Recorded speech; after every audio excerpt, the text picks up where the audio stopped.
ஜாதகமே தெரியாது, ஜோசியத்தை போகல, நீங்க ஜாதகத்தை நம்புறது இல்ல. ஆனா நான் ஒரு பார்ட்னர்ஷிப் போட்டு ஒரு கம்பெனி ஆரம்பிக்க போறேன், யாரை சேர்த்துக்கிறதுன்னு தேடுறீங்க. நீங்க வேற ஒண்ணுமே இல்ல, எந்த கணவன் மனைவி ரொம்ப சிறப்பா ஒற்றுமையா உங்க கண்ணுதல்ல குடும்பம் நடத்துறாங்களோ அவங்கள சேர்த்துக்கோங்க, உங்க தொழிலுக்கு பிரச்சனை வராது. இப்போ உதாரணத்துக்கு அப்பா வந்து பெட்ரோல் பங்க் நடத்துறாரு, அந்த பெட்ரோல் பங்க் நடத்துற ஜாதகத்துல என்ன வலுவா இருக்கும் அப்படின்னு கேட்டீங்கன்னா, சனீஸ்வர பகவான் ரொம்ப ஸ்ட்ராங்கா இருப்பாரு. இந்த சனீஸ்வர பகவான் தான் அனைத்து தொழிலுக்கும் அதிபதி.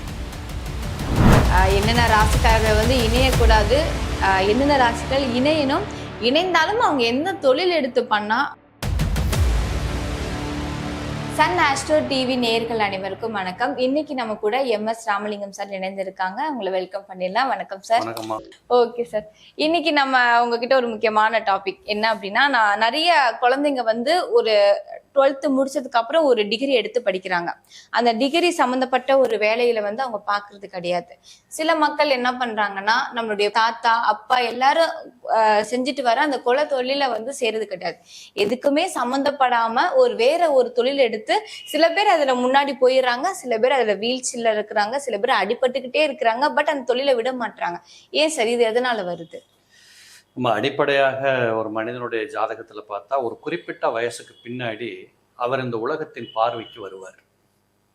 இப்போ நீங்களே இருக்கிறீங்கன்னா ஒரு 13-14 வயசு வரைக்கும் உங்களை யாரும் ஒண்ணும் கேட்க மாட்டாங்க, கண்டுக்கவே மாட்டாங்க. உங்க பேர் கூட உங்க ஊர்ல நிறைய பேருக்கு தெரியாது. ஆனா ஒரு வயசு வந்ததுக்கு அப்புறம் இது யார் இந்த பொண்ணு பேர் என்ன, இது யார், இன்னார் மகளா, இன்னார் தங்கச்சியா, இப்படிங்கிறது விசாரிக்கப்படும். கண்டிப்பா இந்த வயதுகள் வருகிற போதுதான் இந்த உலகம் உங்களை ஏதாவது ஒண்ணு செய்ய சொல்லி உங்க பக்கம் தள்ளுதுன்னு அர்த்தம். அதுதான் அந்த விசாரணைகள் எல்லாமே. அப்ப அந்த அடிப்படையில் ஒரு பையன் வந்து இப்போ உதாரணமா ஒரு பெரிய தொழில் பண்றாரு ஒருத்தர், அவர் பையன் அந்த தொழிலுக்கு போக மாட்டான்றான், அவர் வேற ஒரு தொழிலுக்கு போறேன்ட்டு போறாரு.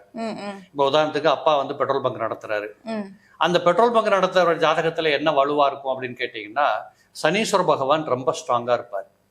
இந்த சனீஸ்வர பகவான் தான் அனைத்து தொழிலுக்கும் அதிபதி.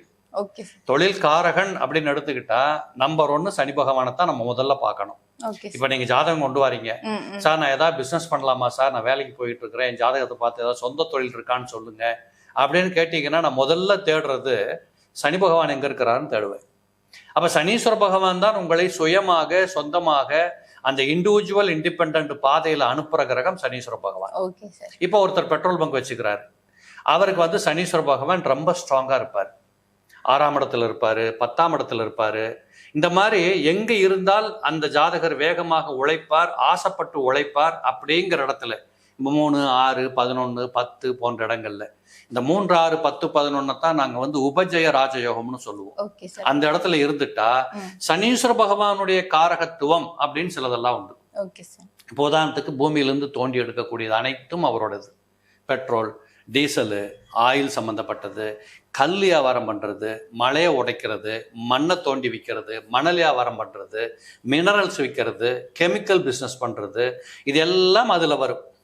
இப்ப நீங்க கேட்ட கேள்வி, இது எல்லாம் ஒருத்தருக்கு சூட்டபிளா இருந்ததுனாலதான் அவர் தொழில் பண்றாரு. ஆனா அந்த பையனாக பிறந்தவருக்கு இது எதுவுமே இருக்காது. அவர் ஜாதகத்துல என்ன இருக்கும்னு கேட்டீங்கன்னா, சூப்பரா குரு பகவான் சூப்பரா இருப்பார், இல்லாட்டி சுக்கரன் ரொம்ப பிரமாதமா இருப்பார்.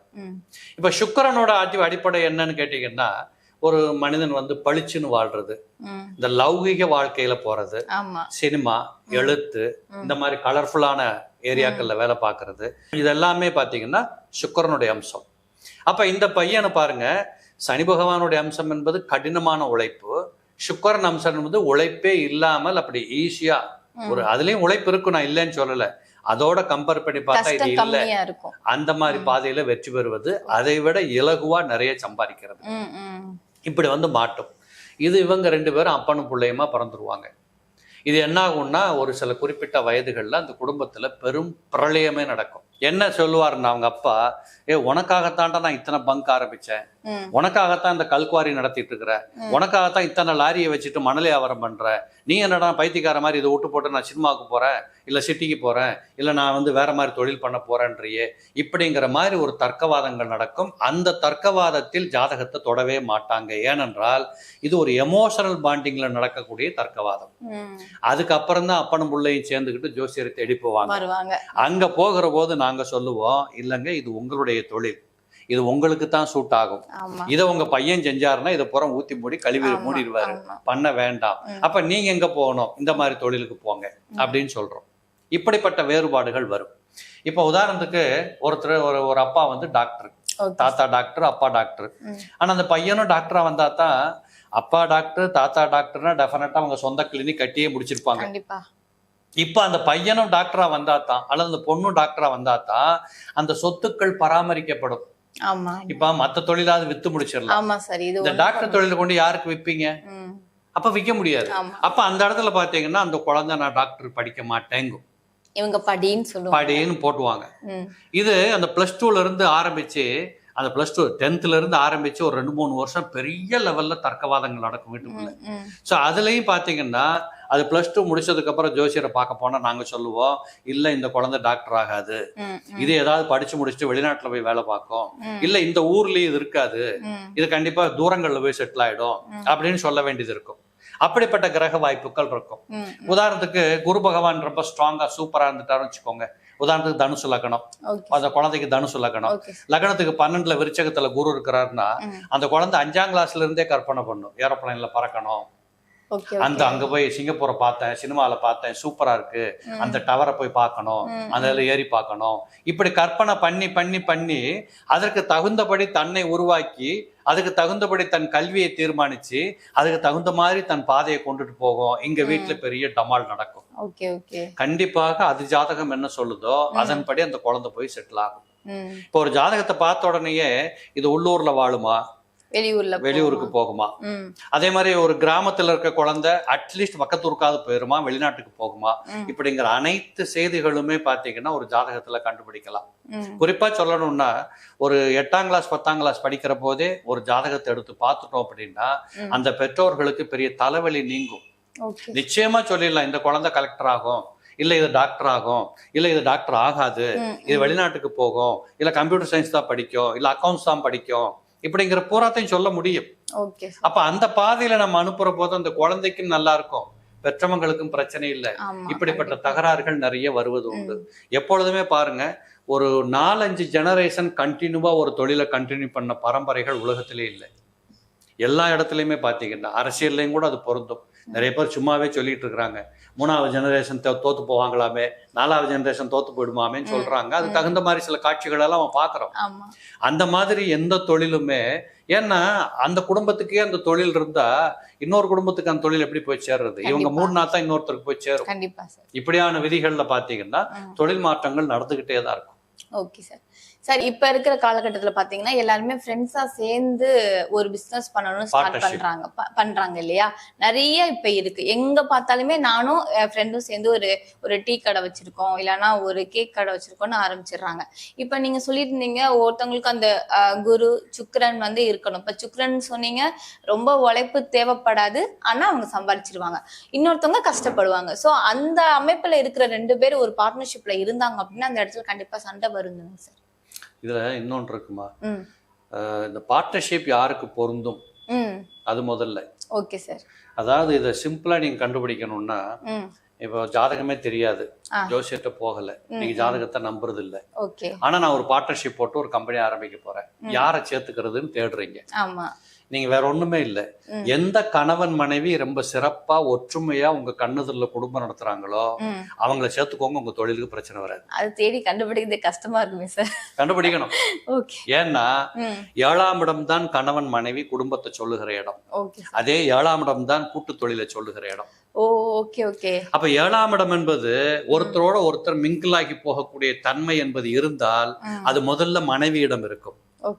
அந்த மனைவியிடமே அந்த கூட்டு தொழிலுக்கு உண்டான, அந்த கூட்டு குடும்பம் நடத்துறதுக்கு உண்டான அருகதையை அந்த ஆணோ அல்லது பெண்ணோ இழந்திருந்தால், நீங்க அவங்களுக்கு தெரியாதனமா ஜாதகம் என்னதான் சூப்பர் ராஜயோகமாக இருந்தாலும் அவங்களை சேர்த்துக்கிட்டீங்கன்னு வச்சுக்கோங்க, இங்கேயும் அதே குடும்ப சண்டை, இந்த தொழிலையும் இந்த குடும்ப சண்டையாக வரும். அதனாலதான் 7ஆம் இடத்தை பார்ட்னர்ஷிப்னு வச்சாங்க. இந்த பார்ட்னர்ஷிப் 7ஆம் இடமாக இருக்கிறதுனால 7ஆம் இடத்துல அசுப கிரகங்கள் இருக்கக்கூடாது. இப்போ உதாரணத்துக்கு சூரியனும் செவ்வாயும் 7ஆம் இடத்துல ரொம்ப சூப்பர் காம்பினேஷன். எப்படின்னு எடுத்துக்கிட்டீங்கன்னா, சூரியன் ரொம்ப பவர்ஃபுல் கிரகம், ஒளி கிரகம், செவ்வாய் ரொம்ப எனர்ஜி கிரகம். இந்த ரெண்டும் ஒண்ணு சேர்க்கிற போது உழைப்பதற்குண்டான அனைத்து களத்தையும் அவங்க 2 பேரும் கிரியேட் பண்ணிக்குவாங்க. பிரமாதமா கம்பெனி டெவலப் ஆகும். ஆனா 2 பேரும் ஒருத்தருக்கு ஒருத்தர் நிம்மதியை கெடுத்து அந்த கம்பெனியில வேலை பார்க்கிற 1000 பேர் சந்தோஷமா குடும்பம் நடத்துவான், டூர் போவான்.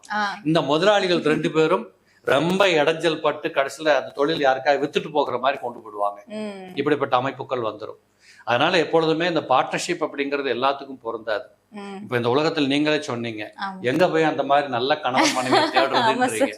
ஒரு காலத்துல நல்ல கணவன் மனைவி குடும்ப வாழ்க்கை உங்க தாத்தா உங்க பாட்டி எல்லாம் நல்லா தான் இருந்தாங்க. இன்னைக்கு அது கேள்விக்குறியாக இருக்குது. காரணம், மன நெருக்கடிக்கு தேவைப்படுகின்ற அத்தனைகளையும் கையில வச்சிட்டு இருக்கிறோம். ஒரு காலத்துல தேவைகளை மட்டும் ஆசைகளாக்கி கொண்டோம். இன்னைக்கு ஆசைகளை தேவைகளாக்க முயற்சிக்கிறோம். அப்ப நிம்மதி கட்டுத்தான் தீரும். அதனால இதெல்லாம் பாத்துக்கணும். Okay sir. சார், எந்தெந்த ராசிக்காரர்கள் இணைந்தா அந்த பார்ட்னர்ஷிப்போட இது சூப்பரா இருக்கும் அப்படின்னா என்னென்ன ராசிக்காரர்கள்? பெரும்பாலும் பாத்தீங்கன்னா இதையும் சிம்பிளா அரையும் குறையுமா ஜோதிடம் தெரிஞ்சவங்க கூட இந்த நிகழ்ச்சியை பாக்குறவர் ஒருத்தர் திருநெல்வேலியில் இருக்கிறாரு, இல்ல கன்னியாகுமரியில் இருக்கிறாரு. அவர் நம்மளை தேடியா வர முடியாது, வர வசதியும் இருக்காது, இல்ல வர முடியாது. போன்ல கேட்க நம்ம சொல்ல மாட்டோம், நமக்கு டைம் இல்லை. சோ இது ஒரு சிம்பிளா ஒரு கணக்கு போட்டுக்கலாம். இப்ப மேசம், சிம்மம், தனுசு பார்ட்னர்ஷிப் இருந்தா ஒரு பிரச்சனை இருக்காது. Okay sir. இவங்க 3 பேருக்கு ரொம்ப அழகா ஒத்து போயிடும். ஏன்னா இந்த 3மே ஒரே தத்துவார்த்தம் கொண்ட மக்கள். 3 பேருமே நெருப்புக்கு சம்பந்தப்பட்டவங்க. 3 பேரிடமும் வேகம் இருக்கும், விவேகம் இருக்கும். எப்பொழுதுமே ஒரு கூட்டு தொழிலுக்கு வரக்கூடியவங்களுக்கு, இப்ப நான் 6 மணிக்கு எஞ்சி வீட்டை விட்டு தொழிலுக்கு பார்க்க போகிற போது என் பார்ட்னர் 12 மணிக்கு தான் வீட்டை விட்டு கிளம்புவாருன்னா எத்தனை நாளைக்கு அந்த தொழில் ஓடும்? கண்டிப்பா அரை மணி நேரம் முன்ன பண்ணவாத சேரணும்ல. அப்ப இந்த 3 ராசிக்காரங்களுக்குமே பாத்தீங்கன்னா அந்த ஒரே விதமான எண்ணங்கள், நேச்சர்ஸ் எல்லாம் அதுல கிரியேட் ஆகும். அந்த அடிப்படையில மேசம், சிம்மம், தனுசு சூப்பரா இருக்கும். இதுக்கு அடுத்தபடி பாத்தீங்கன்னா ரிஷபம், கன்னி, மகரம். இதுல உள்ளவங்களும் பாத்தீங்கன்னா கொஞ்சம் 3 பேருமே கொஞ்சம் கோபக்காரங்க, டென்ஷன் ஆகுறவங்க இருப்பாங்க. ஆனா நியாயத்தை எதிர்பார்த்து வாழக்கூடியவங்களா இருப்பாங்க. தப்பு நடக்காது, பிரிவுகள் வராது, பிளவுகள் வராது. அப்ப இந்த ரிஷபம், கன்னி, மகரம் இதுல பிறந்தவர்களுக்கும் கண்டிப்பாக அவங்க ஒண்ணு சேர்ந்துட்டாங்கன்னா அது போய்கிட்டே இருக்கும். நீங்க இது மாதிரிதான் நாங்க பொருத்தமே பார்ப்போம். ஒரு கணவன் மனைவி இந்த மாதிரி வச்சுக்கிட்டா, இந்த கருத்துக்களை உட்படுத்தி வச்சுக்கிட்டு தான் பொருத்தமே பார்ப்போம். திரிகோணத்துல கிரகங்கள் அமருகின்ற போது பிரிவில்லாத வாழ்க்கை இருந்துரும். என்னதான் ஏற்றத்தாழ்வுகள், சங்கடங்கள், அடிதடி, நோய் நொடிகள், என்ன விபத்து ஏற்பட்டாலும் அவர்கள் உயிருள்ள வரைக்கும் அந்த ஒரு குறிப்பிட்ட 70-80 வயசு வரைக்கும் வாழ்க்கையை ஓட்டிடுவாங்க. இதே மாதிரி பாத்தீங்கன்னா மிதுனம், துலாம், கும்பம் இந்த இவங்களுக்கு எல்லாம் பாத்தீங்கன்னா ஒரு டைப்பான கருத்துக்கள் இருக்கும். அதாவது இவங்களும் ஒரு கடின உழைப்பாளிகளா இருப்பாங்க. அதாவது மனுஷன் ஒவ்வொரு விதமாக இருப்பான். இப்போ எனக்கு என்னதான் ஒரு ராசின்னு இருந்தாலும் என்னோட அப்பாவோட கேரக்டர் அதுல ஒட்டிக்கிட்டு இருக்கும், என்னோட தாத்தாவோட கேரக்டர் ஒட்டிக்கிட்டு இருக்கும். அது கூடவே இந்த ராசியும் இயங்கும். சோ இப்படி இருந்தாலும் வேறுபாடுகள் இருந்தாலும் கூட இந்த மிதுனம், துலாம், கும்பத்தில் பிறந்தவர்கள் ஒரு மாதிரியா காலத்தை ஓட்டிட்டு போறதுக்கு ஈஸியா இருக்கும். இதுக்கு அடுத்து பாத்தீங்கன்னா கடகம், விருட்சகம், மீனம். இந்த கடகம், விருட்சகம், மீனத்துக்கு பொருத்தம் பார்த்து கல்யாணம் பண்ணிட்டீங்கன்னா நிச்சயமாக அவங்க 100 வருஷம் ஒன்னா இருப்பாங்க, உயிருள்ள வரைக்கும் ஒன்னா இருப்பாங்க. அப்படிப்பட்ட தன்மைகள் உண்டு. அப்போ குடும்பம் நடத்தி, அதாவதுங்க வீட்டுக்கு வெளியில தொழில் பண்றதெல்லாம் ஈஸி, வீட்டுக்குள்ள குடும்பம் நடத்துறது ரொம்ப கஷ்டம் இல்லையா? அந்த குடும்பத்தவே அருமையா நடத்த முடியும் அப்படின்னா வீட்டுக்கு வெளியில தொழில் ஈஸியா போயிடும். அப்ப இவங்க 3 பேருமே கடகம், விருட்சகம், மீனம் இந்த 3ல பிறந்தவங்க எல்லாருமே நீர்நிலை ராசிகளை கொண்டவங்க. எப்பொழுதுமே அழகா கொண்டுட்டு போயிடுவாங்க, பார்ட்னர்ஷிப் உடையாது. இப்படி பார்த்து பண்ணிக்கணும். இப்ப சில பேர் என்ன பண்ணுவாங்க, மேசத்துக்கு சிம்மம் வசியம் அப்படின்னு சொல்றது உண்டு. இந்த மேசத்துக்கு சிம்மம் வசியம் அப்படிங்கிறது உண்மைதான். இதே இப்ப சில பேர் பாக்குறோம், கூட்டு தொழில் பண்றாங்க. ஒரு 5 வருஷம் பார்த்தா இவங்க வீட்டுல அவங்க சாப்பிடுவாங்க, அவங்க வீட்டுல இவங்க சாப்பிடுவாங்க. அதெல்லாம் கம்பெனி கணக்கு தான். வாங்க எல்லாரும் ஒன்னா சாப்பிட போலான்னு கும்மாளா போடுவாங்க. பார்த்தா ஒரு நாள் திடீர்னு டமால்னு உடச்சு போயிருக்கும் கம்பெனி. இல்ல 6 மாசம் பூட்டி போட்டுருவாங்க. இது என்னன்னா விபரீத வளர்ச்சி, விபரீத இழப்பு. ஒரு பார்ட்னர்ஷிப் சேர்கிற போது இப்படி விபரீதமான வளர்ச்சியும் வேண்டாம், இழப்புகளும் வேண்டாம். இதற்கு தகுந்தபடி பார்ட்னர்ஷிப் சேர்ந்துக்கணும். அதே மாதிரி ரிஷபம் அண்ட் தனுசு சேர்ந்தாங்கன்னு வச்சுக்கோங்களேன், ரொம்ப கடினமாக உழைப்பாங்க, ரொம்ப நியாயமாக இருப்பாங்க. ஆனா அந்த கம்பெனி கடைசி வரைக்கும் உருப்படவே உருப்படாது. எங்கேயோ ஒரு இடத்துல முட்டிக்கிட்டு நிற்கும். இப்படிப்பட்ட பிரச்சனைகள்லாம் வந்துடும். Okay sir. அதாவது எதுவும் சேரலாம் என்பதை விட எதுவும் சேரக்கூடாது. சேரக்கூடாதுங்கிறதுல ஆமா. மக்கள் தெளிவா இருக்காங்கன்னா கண்டிப்பாக அந்த இடத்துல ஏதோ ஓரளவுக்கு இந்த சமூகத்துல சம்பாதிச்சு செட்டில் ஆகலாம். அதாவது ஒருத்தரோட ராசியில இருந்து இன்னொருத்தரோட ராசி 8-12 இல்லாமல் இருந்தால் அந்த பார்ட்னர்ஷிப் வந்து ரொம்ப காலத்துக்கு ஓடும். சரி, இப்ப ஆல்ரெடி இப்ப தொழில இருக்கிறவங்க இப்ப நீங்க சொன்னதை பார்த்து கண்டிப்பா அச்சச்சோ நம்ம கூட இருக்கிறவங்க என்ன ராசின்னு பார்த்திருப்பாங்க. நீங்க சொல்ற மாதிரி பொருந்தாத ஒரு ராசியில இருந்திருப்பாங்க அவங்க. அப்படின்னா நீங்க இந்த கிரக அமைப்பை வச்சு அவங்க அதை சரி பண்ணிக்கலாமா? அதுவும் பண்ணிக்கலாம். இன்னொன்னு, இப்போ ஒரு குடும்பத்துல ஒரு ஆணும் 2 பேர் பார்ட்னர்ஷிப் போட்டிருப்பாங்க. இந்த ஆண் மகனுக்கு ஒத்து போகக்கூடிய ஒரு ராசி அல்லது பார்ட்னர்ஷிப் ஒத்து போகக்கூடிய இடத்துல அவரோட மனைவியோ மகனோ இருப்பார். ஓகே ஓகே ஓகே, புரியுதுங்களா? அதனாலயும் அந்த குடும்பம் இழுத்துட்டு போகும். Super super. எப்படியாவது எங்கேயாவது ஒரு முடிச்சு ஒண்ணு இருக்கும், இல்லாம அவங்க சேரவே மாட்டாங்க. Okay okay okay sir. இந்தந்த ராசிக்காரர்களும் இந்தந்த ராசிக்காரர்களும் இணைந்தா அந்த பார்ட்னர்ஷிப் வந்து சூப்பரா இருக்கும்னு சொன்னீங்க. சோ எந்த தொழில வந்து இந்த ராசிக்காரங்களை எடுத்தா இன்னும் அமோகமா இருப்பாங்க அப்படிங்கறத பத்தி எங்களுக்கு சொல்லுங்க சார். அதாவது இந்த உலகத்துல எல்லா வியாபாரமும் நடக்குது. ஆமா இல்லையா? ஆமா, எல்லாரும் பண்ணிக்கிட்டு இருக்கிறாங்க. ஆமா, ஆனா சில பேர் பண்ண முடியல. கண்டிப்பா. இப்போ ஒருத்தர் வந்து மளிகை கடை வச்சு எனக்கு இந்த இடத்துல வியாபாரம் பண்ண முடியலன்னு விட்டுட்டு போறாரு. அதே இடத்துல போர்டை மாத்தி ஒருத்தர் ஆரம்பிச்சு ஓஹோன்னு பண்றாரு. அப்ப இதுல என்ன தெரியுதுன்னா, யாரோ ஒருவருக்கு ஒரு தொழில் ஒத்து போறது இல்லை, யாரோ ஒருவருக்கு ஒரு தொழில் மட்டும் ஒத்து போகிறது அப்படிங்கறத சிஸ்டம். உதாரணமா மேசராசின்னு எடுத்துக்கிட்டீங்கன்னா, இந்த மேசத்துல பிறந்தவர்கள் பெரும்பாலும் பாத்தீங்கன்னா சர்வீஸ் இண்டஸ்ட்ரி பண்ணணும். அடுத்தவங்களுக்கு சர்வீஸ் பண்றது, மகிழ்விக்கிறது. உதாரணமா ஒரு கல்யாண மண்டபம் கட்டி நடத்துறது, இந்த மாதிரி போகலாம். அதே மாதிரி இப்போ சர்வீஸ் இண்டஸ்ட்ரி நிறைய தொழில்கள் இருக்கிறத பார்க்க முடியும். பெட்ரோல் பங்க் வைக்கிறது சர்வீஸ் தான். மத்திய அரசாங்கத்தின் ஏஜென்சி இவங்க விற்கிறாங்க. இந்த மாதிரி போகலாம். இல்லை 9ஆம் இடத்து அதிபதி குருவாக இருக்கிறதுனால நிறைய மேசராசியில பரணியில பிறந்திருக்கக்கூடிய பெண்கள் நகைத்தொழில் பண்ண போறேன்ட்டு போவாங்க. அதாவது நகையை வாங்குறது, விற்கிறது, இல்லை 2 பேரை வச்சு செஞ்சு விற்கிறது, இல்லை நகைக்கடையே ஒரு சின்ன இடத்துல கடை போடுறது, இதெல்லாம் போறவங்க இருக்காங்க. இதே மாதிரி மேசத்துல கிருத்திகையில பிறந்தவங்க இருந்தாங்கன்னு வச்சுக்கோங்களேன். இவங்க வந்து நான் பள்ளிக்கூடம் நடத்த போறேன், இல்லை நான் வந்து ஒரு ஒரு ஒரு அட்வைசரா போக போறேன், ஒரு ஆலோசகரா போக போறேன், யூடியூப் சேனல் நடத்த போறேன், இப்படின்னு போறவங்க எல்லாம் இருக்கிறாங்க. ஆக அந்த மேசத்திற்கே இத்தனை தொழில்கள் வந்துடும். ஏன்னா அதுல இத்தனை நட்சத்திரங்கள் இருக்கு. அப்ப 10ஆம் இடத்துக்கு அதிபதியான தொழில் சர்வீஸ் இண்டஸ்ட்ரி, 10 கூடையவன் சனி. ஒருவேளை அந்த சனி பகவான் 6ஆம் இடத்துல இருந்திருந்தா நிலச்சுவாந்தார்களா இருப்பாங்க. நிலத்தை வச்சு பூமி விவசாயம் பண்ணுவாங்க, ரியல் எஸ்டேட் பண்ணுவாங்க, கட்டட தொழில் பண்ணுவாங்க, கட்டி வைக்க போவாங்க, இப்படி எல்லாம் பண்றது உண்டு. இதே ரிஷபராசின்னு எடுத்துக்கிட்டோம்னு வச்சுக்கோங்களேன். ரிஷபத்திற்கு சனீஸ்வர பகவான் தான் தொழிலுக்கு முக்கால்வாசியில் முழுக்க அதிபதி. அப்ப இந்த ரிஷபத்துல பிறந்தவங்களுக்கு அதிர்ஷ்டமான தொழில் எடுத்துக்கு போனோம்னா வண்டி வாகனங்கள் வாங்கி இயக்கலாம், ஸ்பேர் ஸ்பாட் கடை வைக்கலாம், இரும்பு தொழில் பண்ணலாம். அது எந்த இரும்பாக இருந்தாலும் வாங்கி வைக்கலாம். அதை பழைய இரும்பு வாங்கி வித்தே பெரிய கோடீஸ்வரனாக இருக்காங்க, பழைய பேப்பர் வாங்கி வித்து கோடீஸ்வரனாக இருக்கிறாங்க. அதே மாதிரி ரிஷபத்துல பிறந்தவங்களுக்கு இந்த சனீஸ்வர பகவானை பொறுத்தளவு ரொம்ப வலுவா இருந்து திசையும் நடத்திட்டு வச்சுக்கோங்களேன். பெட்ரோல் பங்க் நடத்துவாங்க, கெமிக்கல் பிசினஸ் பண்ணுவாங்க, இந்த மாதிரி டிக்கெட்டிங் ஏஜென்சி நடத்துவாங்க. இப்படிப்பட்ட தொழில் நடத்துறவங்க எல்லாம் இருப்பாங்க. இதே இப்போ மிதுன ராசியா இருந்தான்னு வச்சுக்கோங்களேன். மிதுனத்திற்கு சனியும் குருவும் தொழிலுக்கு அதிபதியா வருவாங்க. அப்ப இந்த 2 பேரும் என்னன்னு கேட்டீங்கன்னா, ரொம்ப படிச்சுட்டு ஒரு இடத்துல உத்தியோகம் பார்க்கறது, பேங்க்ல உத்தியோகம் பார்க்கறது, இல்லை வந்து ஆடிட்டிங் பண்ணி கொடுக்கறது, கணக்கு சம்பந்தப்பட்ட துறைகள் அட்வைசரா போறது, அதே மாதிரி சனி பகவான் சம்பந்தப்பட்ட தொழில், கட்டட நுணுக்கங்கள் சம்பந்தப்பட்ட தொழிலுக்கு போறது, பூமி வாங்கி விற்கிறது, ரியல் எஸ்டேட் பண்றது, இரும்பு வியாபாரம், இதெல்லாம் கூட அவங்களுக்கும் ஒத்து வரும்.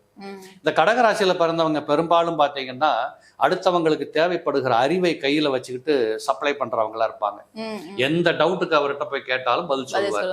அப்ப இவங்க பெரும்பாலும் அட்வொகேட் ஆகிறது, ஆடிட்டர் ஆகிறது, ஆர்கிடெக்ட் ஆகிறது, இது மாதிரி சம்பந்தப்பட்ட தொழில்கள்ல கோலோச்சக்கூடியவங்களா இருப்பாங்க. அதே மாதிரி இவங்களுக்கு 6ஆம் பாவாதிபதியும் குருவாக இருக்கிறார். செவ்வாய் வந்து 10 கூடைய தொழில்காரகனாக இருக்கிறார்.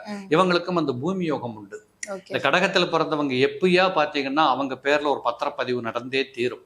அது வீடு வாங்குவாங்க, இல்ல ஒரு இடம் வாங்குவாங்க, ஏதோ ஒண்ணு கண்டிப்பா செய்யக்கூடிய வாய்ப்புகள்லாம் உண்டு.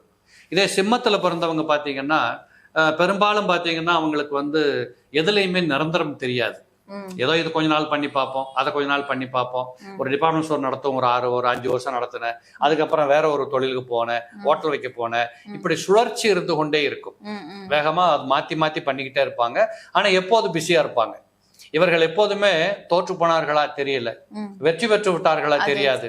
இப்படியே ஊஞ்சல் ஆடிக்கிட்டே இருக்கக்கூடியதுல நிறைய சிம்ம ராசிக்காரங்க இருப்பாங்க.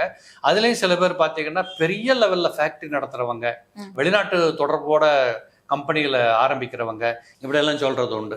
அதனால இந்த சிம்மத்துக்கு இப்படிப்பட்ட பலன்கள் உண்டு. இப்ப இதுக்கு அப்புறம் பாத்தீங்கன்னா கன்னி இருக்கு. இந்த கன்னிராசிக்காரங்க பெரும்பாலும் பாத்தீங்கன்னா ரொம்ப உடம்பு நோகாம சம்பாதிக்கக்கூடியவங்க. ஏன்னா அவருக்கு புதனுடைய அம்சம் ரொம்ப ஸ்ட்ராங்கா வேலை செய்யும். அப்ப அறிவு தான் இவர்களுக்கு மிகப்பெரிய பலம். பெரும்பாலும் பெரிய இடங்கள்ல இப்ப சிஇஓ மாதிரி வேலை பார்க்கறவங்க, இல்ல ஒரு பெரிய தனிப்பட்ட முதலாளிக்கு வலதுகரமா இருக்கக்கூடியவங்க, ஒரு மினிஸ்டருக்கு பிஏவா இருப்பாங்க, இல்ல சிஎம்முக்கு பிஏவா இருப்பாங்க. இப்படிப்பட்ட நிறைய இடங்கள்ல அந்த கன்னிராசிக்காரங்க இருப்பாங்க. இவர்களுக்கும் பூமி யோகம் உண்டு. கண்டிப்பாக அவங்க பேர்ல சொத்துக்கள் கிடைக்கும். பூர்வீகம் இல்லாட்டாலும் கூட அவங்களா உழைச்சி ஏதோ ஒரு காசு பணத்தை வச்சு வீடு மனை இப்படி எல்லாம் அந்த ரிஜிஸ்ட்ரேஷன் பண்ணக்கூடிய வாய்ப்புகள் எல்லாம் உண்டு.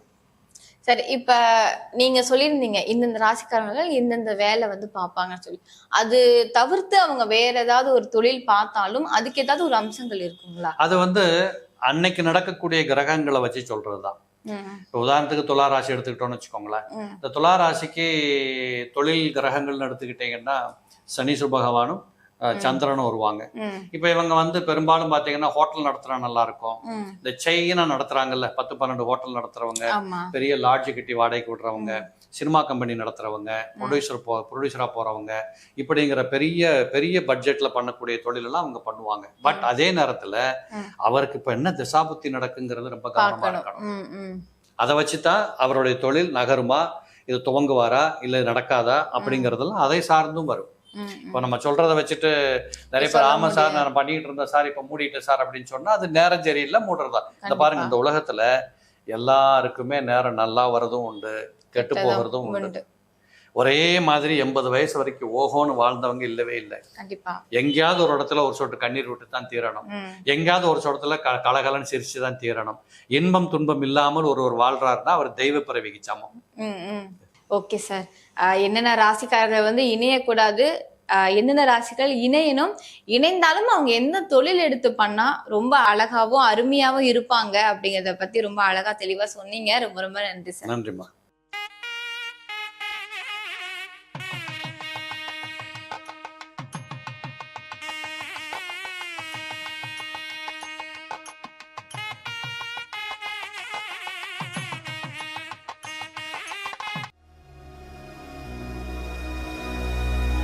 you.